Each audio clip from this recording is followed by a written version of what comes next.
Hi, my name is Aaron Dearborn. I'm with Bergara, and today we're going to talk about the 7 PRC and why maybe you should choose it over some other 7mm out on the market. So what is the 7mm PRC?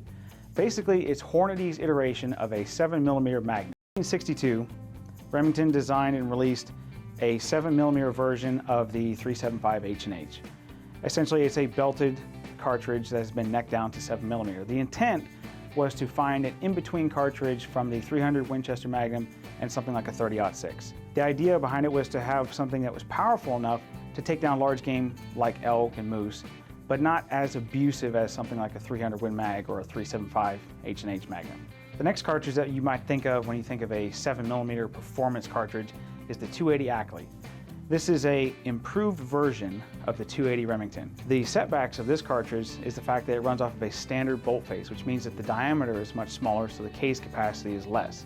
However, because of the Ackley shoulder, which is a 40-degree shoulder, you create a much better nozzle effect on the internal ballistics of this cartridge. So the velocities and the performance are actually pretty good, and they are comparable to some 7mm Magnum loads. Now, the one that everybody will probably compare the 7mm PRC against most often will be the 28 Nosler.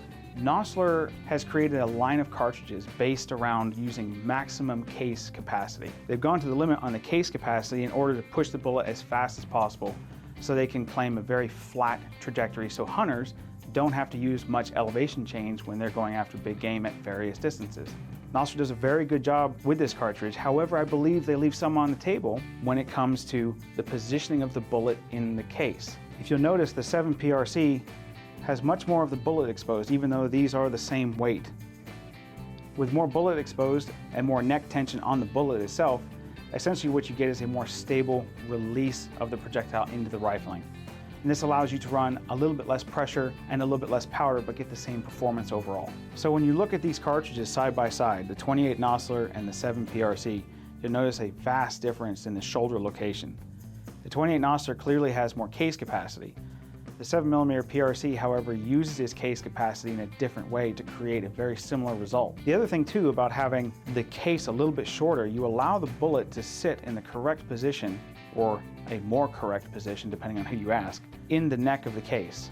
Neck tension down here on the driving band versus way up high on the driving band creates a different effect on pressures. It also limits or only allows certain bullets to be used in these cases. The 7 PRC has maybe more room to grow, but it has less overall performance and outright speed than the 28 Nosler.